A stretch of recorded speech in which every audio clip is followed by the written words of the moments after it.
Good morning, students.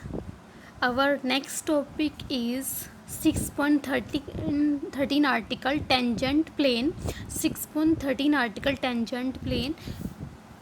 तो basically tangent plane होता क्या है, देखो मैं आपको इन जनरल डेफिनेशन बताती हूँ। मान लो आपके पास कोई स्फीयर है, ठीक है। इस स्फीयर को अगर ये प्लेन टच कर रहा है किसी सिंगल पॉइंट एक पे, क्योंकि टच करने का मतलब क्या होता है कि स्फीयर को ये प्लेन एक सिंगल पॉइंट पे टच करेगा। अगर दो एक से ज़्यादा पॉइंट पे टच करता है फिर तो इंटरसेक्शन की बात हो जाती है, ठीक है। तो अगर मैं कह रही हूँ कि कोई स्फीयर है, उस स्फीयर को ये प्लेन टच कर रहा है एक पॉइंट पे, तो मैं क्या कहूँगी, ये प्लेन इस स्फीयर के लिए टेंजेंट प्लेन का काम करेगा। क्या काम करेगा कि ये प्लेन इस स्फीयर के लिए एक टेंजेंट प्लेन का काम करेगा, तो इसको ही बोलते हैं टेंजेंट प्लेन। अब इसकी डेफिनेशन पढ़ो, समझ में आ जाएगी।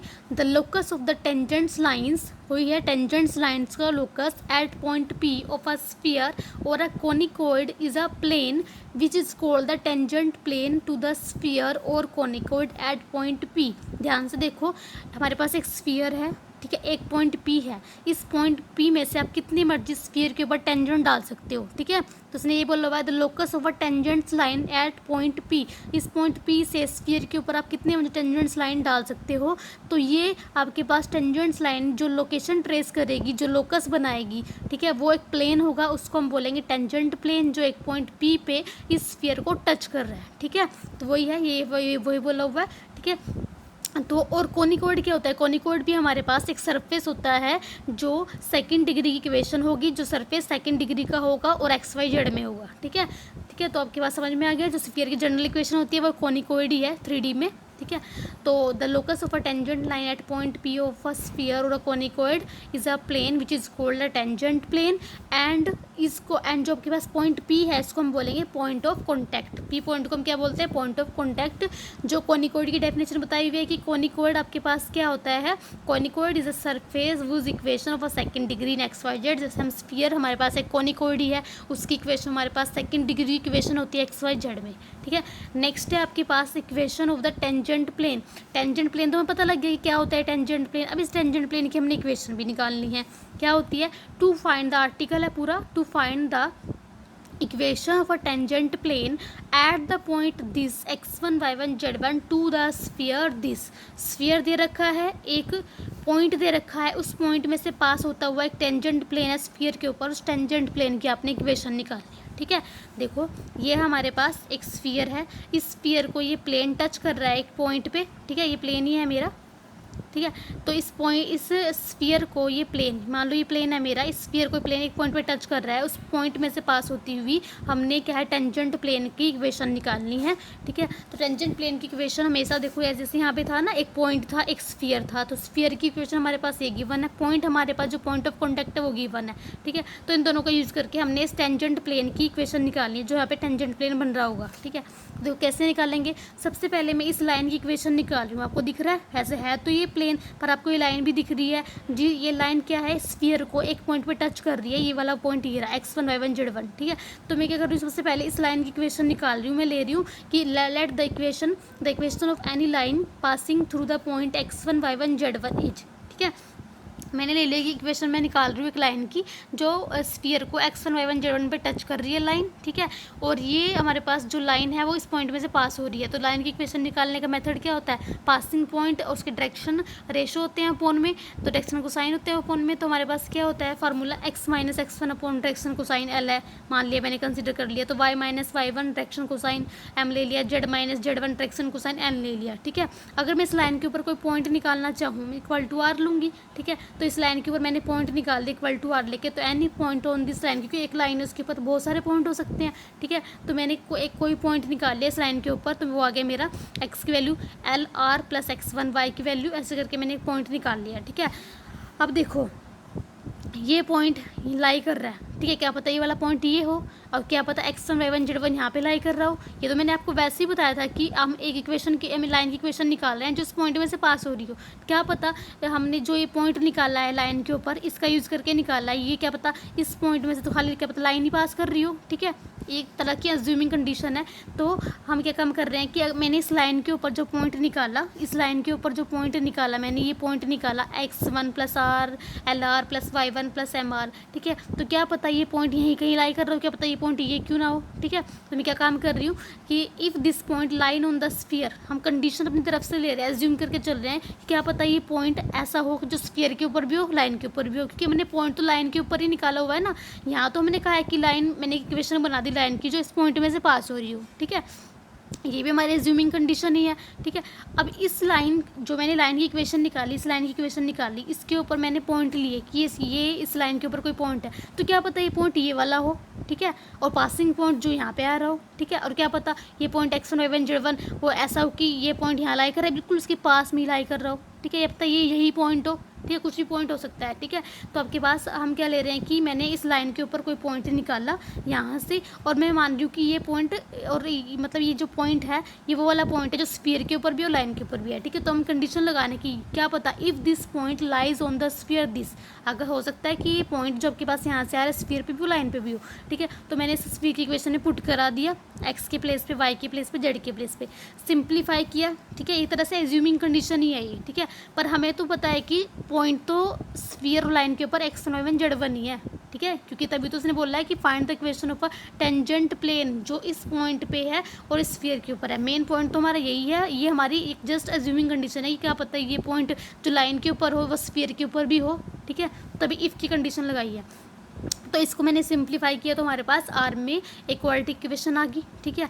अब देखो एज, क्योंकि the point x1 y1 z1 lies on the sphere 2, अब देखो हमारे पास जो हम निकाल रहे हैं to find the equation of a tangent plane at the point this to the sphere, यानी कि ये जो पॉइंट है दोनों का पॉइंट ऑफ कॉन्टैक्ट है, ठीक है। ये तो पक्का पता है ना दोनों का पॉइंट ऑफ कॉन्टैक्ट है। यहाँ मैंने इफ़ की कंडीशन लगाई है इस पॉइंट के लिए, तो इसका मतलब जो पॉइंट x1 y1 z1 है ये हमारा स्फीयर के ऊपर भी है और लाइन के ऊपर भी है। ये तो हमें पक्का पता है क्योंकि इसमें से पास होता है, हमें तो निकालनी है। ये हमने एज्यूम किया कि क्या पता ये पॉइंट भी लाइन और स्फीयर का उसके बिल्कुल पास में ही कोई पॉइंट हो, ठीक है। तो ये पॉइंट तो हमारे पास दोनों पे है, तो हमारे पास क्योंकि ये point x1 y1 z1 lies on the sphere 2, उसके बाद इक्वेशन नंबर 2 को सेटिस्फाई करेगा। जो मेरा x1 y1 z1 वो पॉइंट यही है, x1 y1 z1 ही तुम में से पास करवाना है ये लाइन और स्फीयर को, तभी तो टेंजेंट प्लेन बन रहा है। तो ये पॉइंट x1 y1 z1 है। ये कंडीशन हमने एज्यूम की है कि इफ़ अगर ये हमारे पास ये पॉइंट, क्या पता दोनों के ऊपर लाई कर रहा हो, बिल्कुल उसके पास में कोई पॉइंट हो।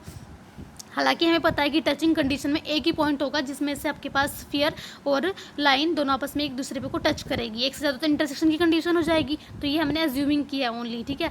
पर ये हमें पता है कि x1 y1 z1 तो लाई कर रहा है स्फीयर के ऊपर भी, तो उसका मतलब स्फीयर की इक्वेशन को सेटिस्फाई करेगा, यहाँ x1 y1 z1 आ जाएगा, ठीक है। माइनस इसके इधर माइनस इक्वल टू 0। अब हम क्या काम करेंगे, सारी वैल्यू को इस इक्वेशन में यहाँ पुट कर देंगे तो सारा 0 हो जाएगा। तो हमारे पास ये इक्वेशन इसमें रिड्यूस हो जाएगी, ठीक है। ये तो 0 हो गया, इसमें रिड्यूस हो जाएगी, ठीक है।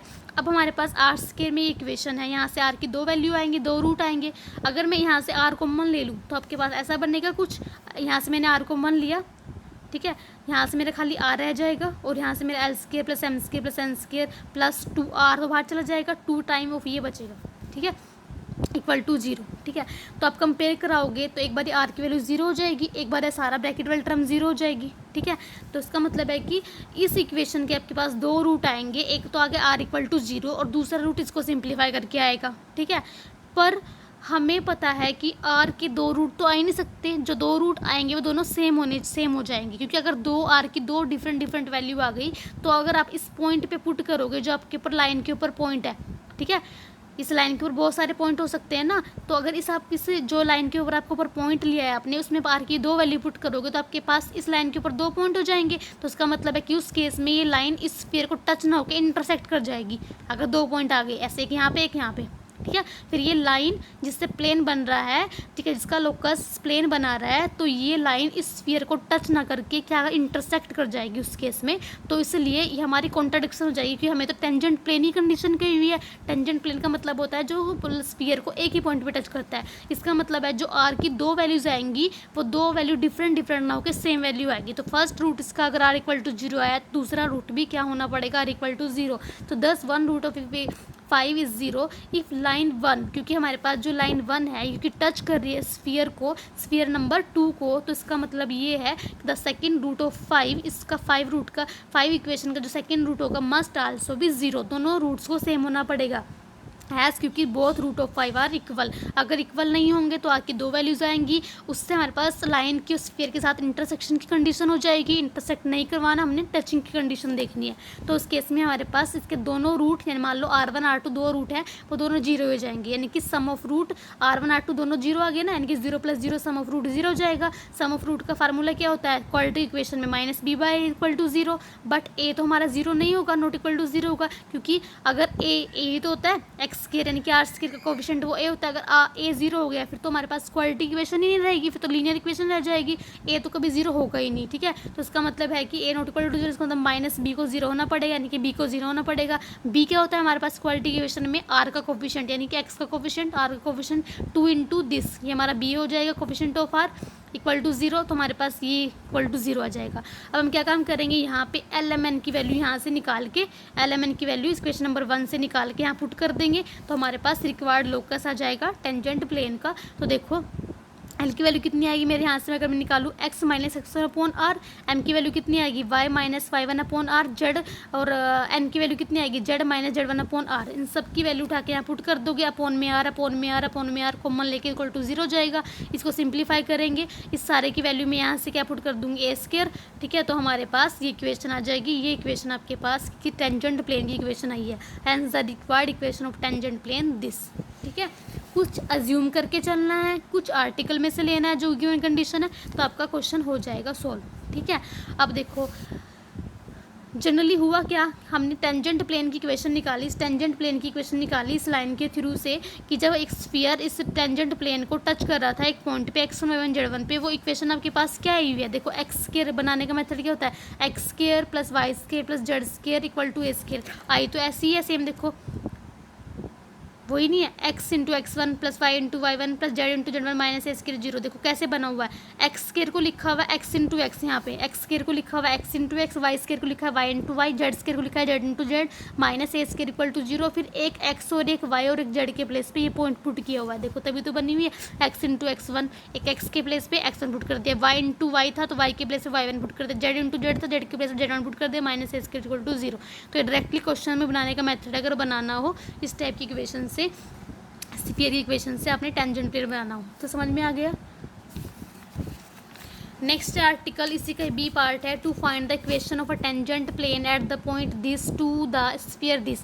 अब फर्स्ट आर्टिकल में ए पार्ट में तो कौन सी फॉर्म थी, स्टैंडर्ड फॉर्म थी स्फीयर की, अब यहाँ पे जनरल फॉर्म है, सारा आर्टिकल सेम है, ठीक है। इक्वेशन क्या आ जाएगी, x² को लिखूंगी x × x के प्लेस पे x1 पुट करा दूंगी, y के प्लेस पे y × y1, z के प्लेस पे z × z1, ठीक है। वो देखो जैसे मैंने पहले उधर बताया था। अब 2ux है, u तो एस टी रखूंगी, 2x को x + x लिख दूंगी, 2 टाइम x है ना, x + x, एक x के प्लेस पे x1, 2y को लिखूंगी y + y, v S T रहेगा तो y + y1, w S T रहेगा, 2z को लिखूंगी z + z, और एक z के प्लेस पे z1, तो वो ये देखो x के प्लेस पे x + x लिखूंगी, x1 आ जाएगा y1 z1। तो ये बनाने का मेथड है, इसको पढ़ लेना, सेम एज इट इज़ है सारा कुछ आर्टिकल जैसे मैंने ये पार्ट कराया। नेक्स्ट है आपके पास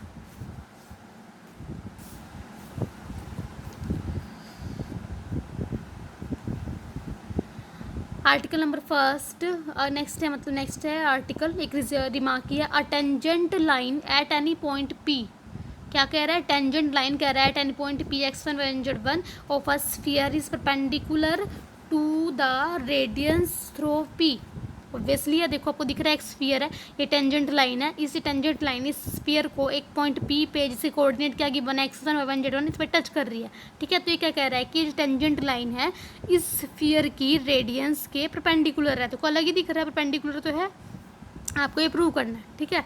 तो हम कैसे प्रूव करेंगे, सिंपल सा है, let the tangent line at point P, इस लाइन की इक्वेशन निकाल ली, वही लाइन वाली लाइन वन पॉइंट में से अगर पास होती है लाइन की इक्वेशन निकालने का method x - x1/l, y - y1/m, z - z1/n, जैसे हमने आर्टिकल ए में किया था।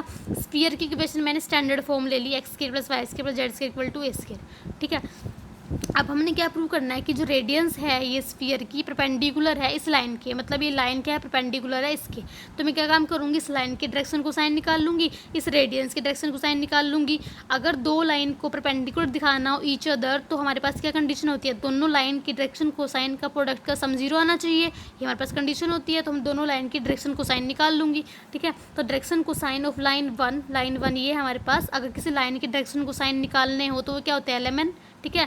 And the direction cosine of radiance CP, तो क्या 2 पॉइंट फॉर्म से निकल जाएंगे कि सेंटर 0 0 होता है इसका, x1 - 0 y1 - 0 x2 - x1 y2 - y1 z2 - z1 होता है ना, तो ये फार्मूले से निकाल लिए, ठीक है। अब देखो, but from result 6 of article 6.14 करना पड़ेगा ए 6.14 का ए पार्ट में, क्योंकि देखो स्फीयर की इक्वेशन तो वही है, पॉइंट भी वही है, ठीक है। टेंजेंट लाइन इसी पॉइंट पे टच कर रहा है इस लाइन को, तो हमारे पास ये रिजल्ट आया था कि 6.4 का इक्वेशन नंबर 6 से हमारे पास रिजल्ट आया था LX1 + MY1 + NZ1 = 0। LMN यहाँ पे क्या है, लाइन के डायरेक्शन को साइन, x1 y1 z1 क्या है, रेडियंस के डायरेक्शन को साइन, दोनों का प्रोडक्ट का सम 0 है। और ये किसकी कंडीशन होती है, ये किसकी कंडीशन होती है, जब टू लाइन आपस में टच कर रही हो। एक लाइन की डायरेक्शन कोसाइन क्या है, इसकी direction cosine x1 y1 z1 है, और इसकी क्या है, LMN है, दोनों का डायरेक्शन कोसाइन का प्रोडक्ट का सम 0 है, तो इसका मतलब परपेंडिकुलर कंडीशन है। Thus the tangent line at point P is perpendicular to the radians of a sphere, ठीक है। नेक्स्ट है हमारे पास the tangent plane at any point P। अब तो यहाँ पे तो टेंजेंट लाइन थी, परपेंडिकुलर होती है रेडियंस के, इसी तरह यहाँ पे क्या tangent plane at point P of a sphere is perpendicular to the radiance through P। अब हमारे पास टेंजेंट प्लेन है, जैसे ये स्फीयर है, ठीक है, ये कोई टेंजेंट प्लेन है, तो इससे मान लो मैं अच्छा सा बना के दिखाती हूँ।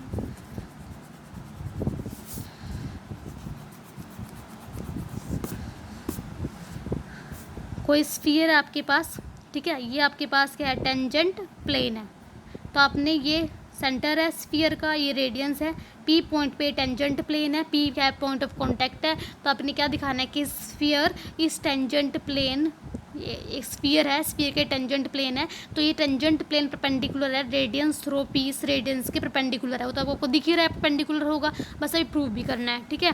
तो देखो the equation of a tangent plane, हमें पता है कि टेंजेंट प्लेन की इक्वेशन, अगर टेंजेंट प्लेन किसी पॉइंट पे, अगर कोई प्लेन किसी पॉइंट पे टच करो स्फीयर को, मान लो x1 y1 z1 पे कर रहा है, तो उसकी स्फीयर के ऊपर उसकी टेंजेंट प्लेन की इक्वेशन यही होती है, x × x1 y × y1 z1 = a², ठीक है। अब हमने क्या प्रूव करना है कि ये टेंजेंट प्लेन इस रेडियंस के परपेंडिकुलर है, ठीक है। वो कैसे करूँगी, लाइन के मेथड से किया था, वहाँ पे अलग मेथड था, अब यहाँ पे देखो कैसे करेंगे। हमें पता है कि अगर कोई आपके पास स्टैंडर्ड फॉर्म है प्लेन की, LX + MY + NZ = D, ये आपके पास कोई प्लेन की इक्वेशन है, इसकी जैसी इक्वेशन है। तो इस प्लेन की इक्वेशन में जो एलिमेंट क्या होते हैं, ये डायरेक्शन कोसाइन होते हैं नॉर्मल टू प्लेन, ठीक है। जो हमारे पास L, M, N होते हैं, ये डायरेक्शन कोसाइन होते हैं इस प्लेन के ऊपर, अगर मैं कोई नॉर्मल डालूँ उसके, ठीक है, एलिमेंट, ठीक है। जैसे ये प्लेन है, इस प्लेन के ऊपर मैं नॉर्मल डालूँ, एक तरह से नॉर्मल ही तो है, इस प्लेन के ऊपर परपेंडिकुलर नॉर्मल ही तो है, तो उसके डायरेक्शन कोसाइन होते हैं, ठीक है। तो यहाँ पे हमारे पास क्या है, the direction cosine of normal to the planes are proportional to x1 y1 z1, x का कोफिशिएंट, y का कोफिशिएंट, z का कोफिशिएंट, ठीक है। और also the direction cosine of the radiance through P। अब रेडियंस के भी मान लो नॉर्मल, अगर मैं इसकी पैरेलल में ड्रॉ कर रही हूँ, मान लो ये ना लेके तो कन्फ्यूजन ना हो, बात तो इसकी हो रही है, तो कन्फ्यूजन ना हो तो मैं ये ले लेती हूँ कि ये है नॉर्मल प्लेन के ऊपर, ठीक है, ये इसके डायरेक्शन कोसाइन है, ठीक है। अब मैं इस रेडियंस की डायरेक्शन कोसाइन निकालूंगी 2 पॉइंट फॉर्म से, क्योंकि P पॉइंट है और C पॉइंट है, सेंटर इसका क्या है 0 0, क्योंकि हम स्फीयर तो वही ले रहे हैं, स्फीयर हमेशा वही लेते हैं, तो कोई स्फीयर वही लेना है ना स्टैंडर्ड फॉर्म वाला, तो हमारे पास रेडियंस की डायरेक्शन कोसाइन आ गई, ठीक है। अब देखो x1 y1 z1 रेडियंस के भी वही डायरेक्शन कोसाइन आए हैं, ठीक है, और जो नॉर्मल है उसके भी वही डायरेक्शन कोसाइन है। देखो x1 y1 z1 और x1 y1 z1 दोनों के डायरेक्शन कोसाइन सेम है, इसका मतलब ये नॉर्मल इस रेडियंस के पैरेलल हो गया, मतलब एक ही बात होगी। तो इसका मतलब क्या है, ये जो हमारे पास जो ये प्लेन है, ये इस स्फीयर की रेडियंस के परपेंडिकुलर हो गया, ठीक है। Thus the normal to the plane is parallel to the radius through P, thus the tangent plane at P is perpendicular to the radius P। ठीक है।